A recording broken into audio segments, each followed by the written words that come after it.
Yeah, and welcome to another lesson. Today's lesson is all about note clusters. I'm Brett Papa, and you may be wondering what the heck note clusters are all about. Before we get started, if you like the video, make sure to give it a thumbs up and subscribe to the channel. Click the bell if you want to be notified when the newest videos come out. All right, so check this out.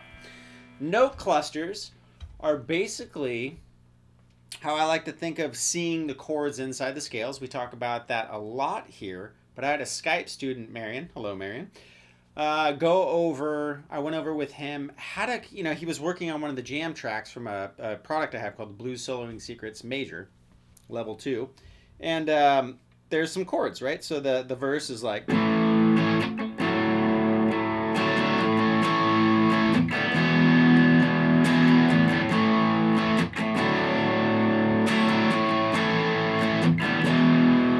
Okay, so over the verse, right? It's in A major, and he was talking about how to know, rather than just learning the licks exactly, which is great to do, right? I give you licks to learn, but my whole goal is to get you to create. And one of the easiest ways I've found for myself to get really a lot better at soloing is to slow way down and find out the little clusters of the different inversions of the chords that are next to each other. Let me give you an example. So, A major position 1.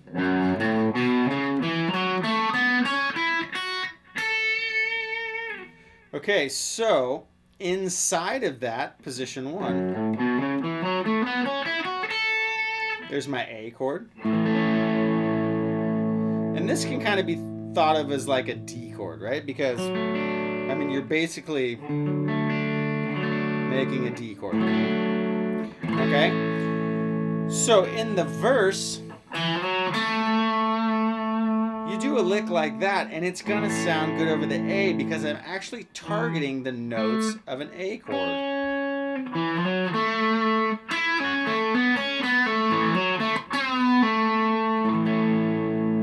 Okay? They resolve great to that A, okay? And so I'm hitting a note here, which is the 5th root and the 3rd. That's my 3-note cluster. Now, what I was also explaining to him is keep in mind that you can bend into another A-note cluster, right? Which is here. It's called an inversion. It's the same exact notes up in another position, okay? But I can bend into that note, which is the 3rd of my A chord, right? Same note. So you do a lick like that. It's going to sound great because you hit the 3rd and pulled off into the root. Now these notes here too are also part of the A chord.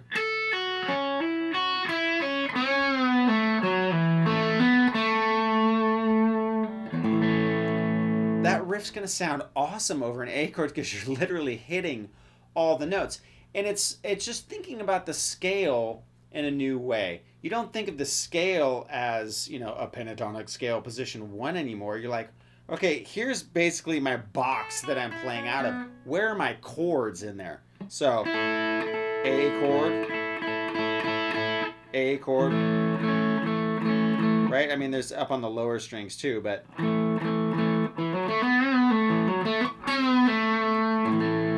Okay, and then when I hit this one, it's basically my D chord. Now this note isn't in the pentatonic scale, but it's in my chord that I'm playing. So I can use that. So if I'm going... If I do a riff like...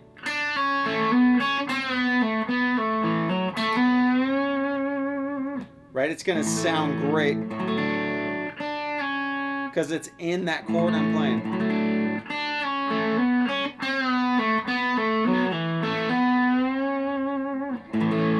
I can bend up here because I'm bending into the 3rd of the D here. I can hit this note because that's part of my D chord, right? If I did the proper D chord, right? So you could be like,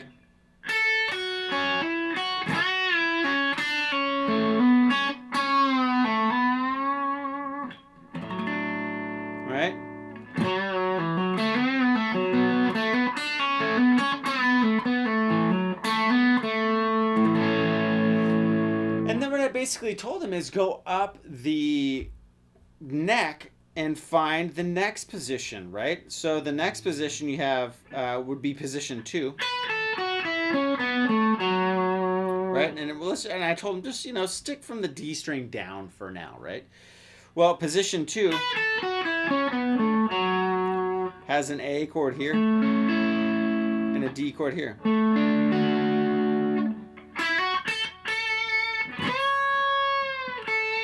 Right there, I'm hitting the notes of the A chord. And when I bend this one up, there's an A chord right here. I'm bending that note, which is the 3rd.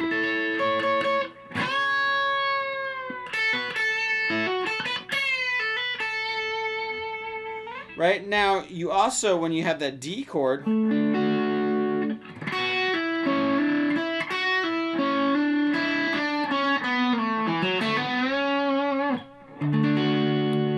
I borrowed a note that's out of the pentatonic scale, but it's in my D chord. So you get,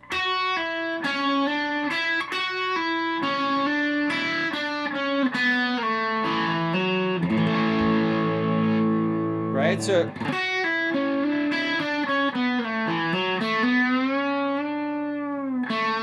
I can bend it up a step and a half and hit a note out of my D chord, right? So it's all about slowing way down and analyzing what's around you, and not out of a scale perspective, but where are the chords? When I bend a note, can I bend into one of those chords, right? Know your surroundings. It's like you're policing your fretboard. It's what they teach you when you're a police officer. See what's going on around you. Do the same thing for your fretboard. So there's no phrase robbery going on. Okay, so anyways, from that point, the song goes into a chorus.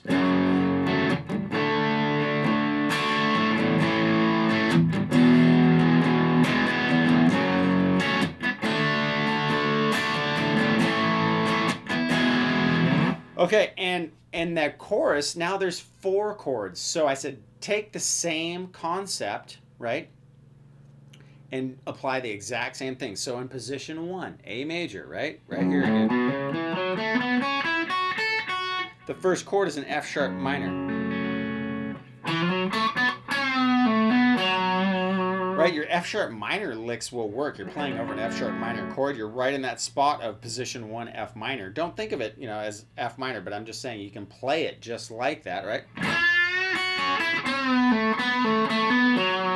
Right? Going to sound great over that chord. The next one's a D. Right? So, F sharp minor.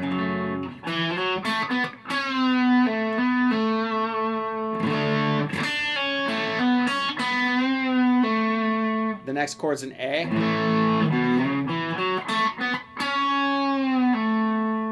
Right? And playing out of that A. And then the last chord's an E. Now, I'm going to go outside of the scale again and hit the E, the 3rd of my E. And then right back to a note that's in my F sharp, right? So you got...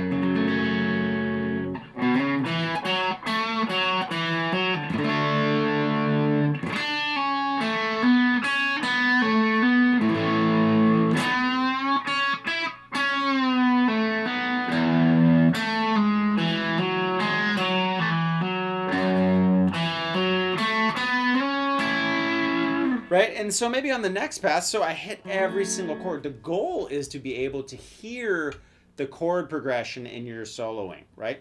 You can hear, oh, there's that F sharp chord. And you're thinking this to yourself as you're playing, but you want to be able to tell that the chord has changed and you're following it. This is just something to get you in the habit of really starting to think about melody first. All the greats, regardless of their technique, the Gilmores, the Van Halens, the Hendrixes, there's so many, right? On and on and on. I list the same 4 or 5 guys every time because I can't get over them. They're amazing.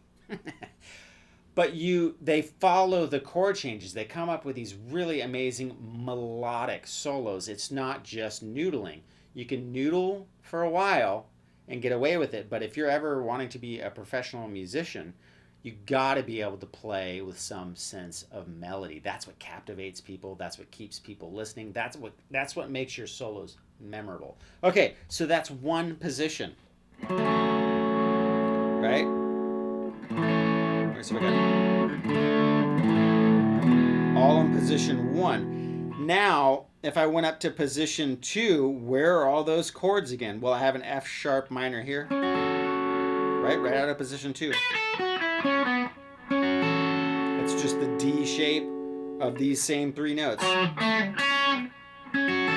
Right, I go over the shapes and all this stuff in that chorus too, the Blues Soloing Secrets chorus, right? Then my D, my A, and my E. So you can go. I literally hit every chord tone.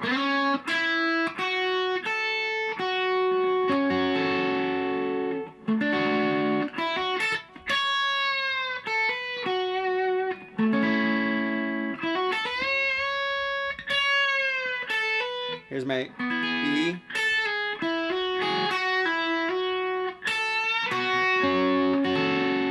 Right? I just stayed in this little cluster. And I hit every single chord tone. F sharp minor.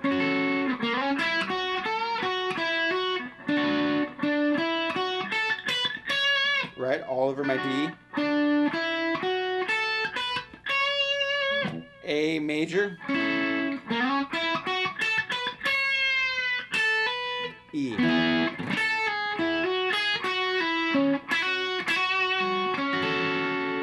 And back.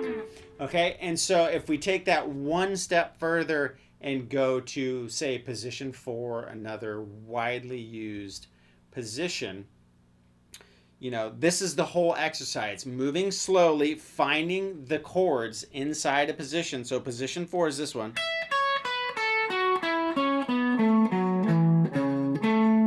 Okay, so I got to find my F sharp minor. Okay, well, here we go. So let's talk about 3 notes. Okay, so remember our scale shape is. Okay, so that's the whole F sharp minor chord. Great, got that there. Check this out. 1 note difference gets me a D chord. Okay, so we got.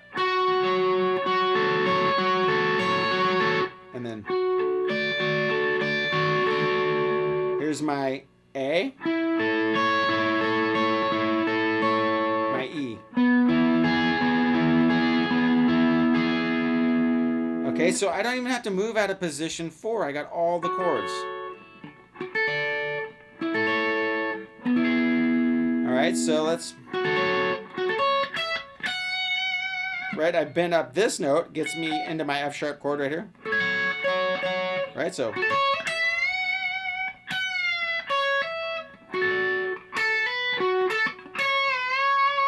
So, D note,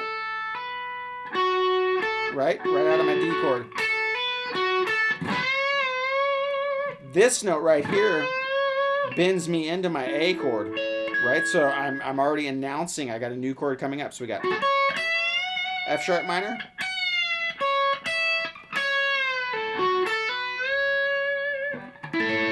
right?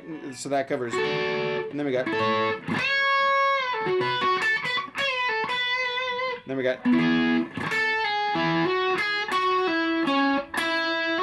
F sharp note, right back into my F sharp.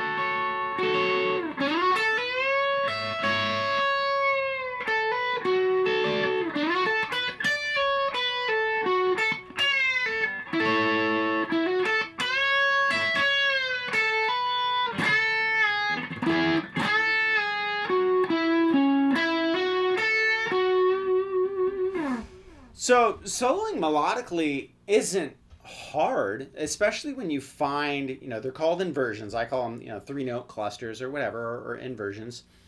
learning the cage system, right? I use the E shape, the A shape, and the D shape of the chord a lot. Again, I go over all this in my courses, but it's so critical, and it's the most overlooked thing in all of teaching. And I went years and years and years of being taught, by various people.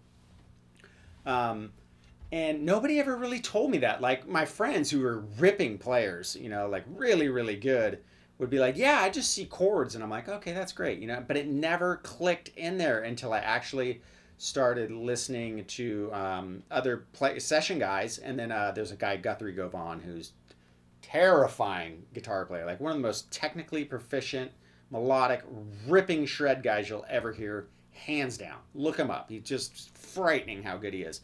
But I was hanging out with him behind a clinic outside, and he's like, learn the cage system. And I was like, okay, if Guthrie's telling me to learn the cage system, I've heard the rumors about the cage system, gotta learn the cage system. And so I looked at it, I'm like, oh my God. So it shows you your chords all over the neck, but I'm like, oh my gosh, if I put this together with the scales I already know, that's where all the notes are. That's how you hit the chord tones. I don't have to just hope I hit a good note anymore. I can know I'm going to hit a note. And then you just have to slow down and do exactly what I'm telling you, what I'm telling all my students, what I told Marion, is just find those clusters.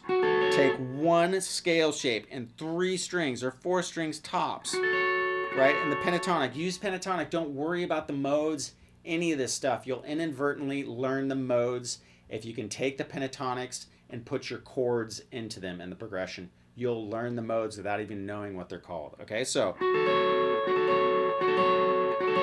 right there's my F sharp. Again, it's position 4. It's breaking it down that simple. F sharp, D. I have whole chords, right? I got root, 3rd, 5th, 3rd, 5th, root, right? I got all the stuff I need. 5th, root, 3rd, right? I got 5th, root, 3rd, right? Those are the notes of the chord. The root, 3rd, and the 5th make up major and minor chords.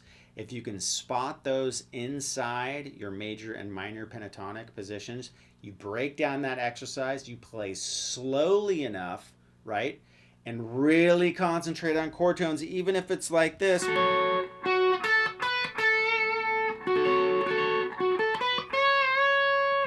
And just finding out, okay, man, here's my F sharp. I can bend into it here. Right there, I got an F sharp here. So I can. And then.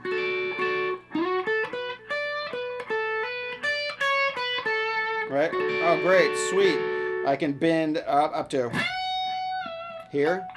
I got my D chord here.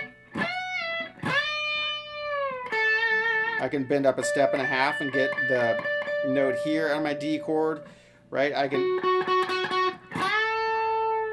get that note if I bend up a step and a half, but it's just finding all those notes. Got my A. E.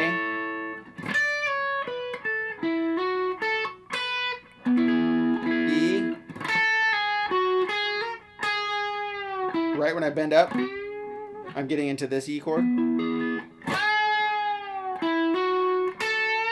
Back into my F sharp.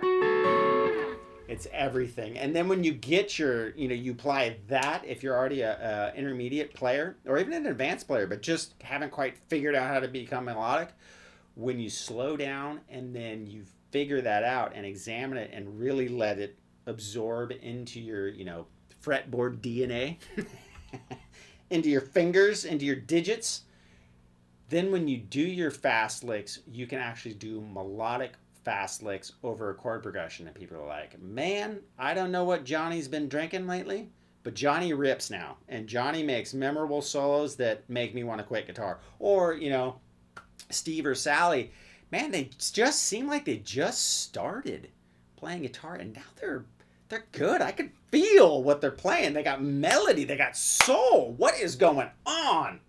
And then you share the video. I'm just kidding, but I'm so passionate about this because this is what has helped me more than anything. Let it help you too. If it helps you, share the video, tell your friends, pass along the stuff, subscribe to the channel. Once you subscribe, click the bell. That will get you notified when all the new videos come out. And support the cause at brettpapa.com. This is all from a course called Blues Soloing Secrets. I think it's like 9.5 hours long. Totally goes over all of this stuff. That's how I make my living. You guys are awesome. If you want to support the cause, that would be killer. And the free videos will keep coming. You're amazing. We'll catch you next time.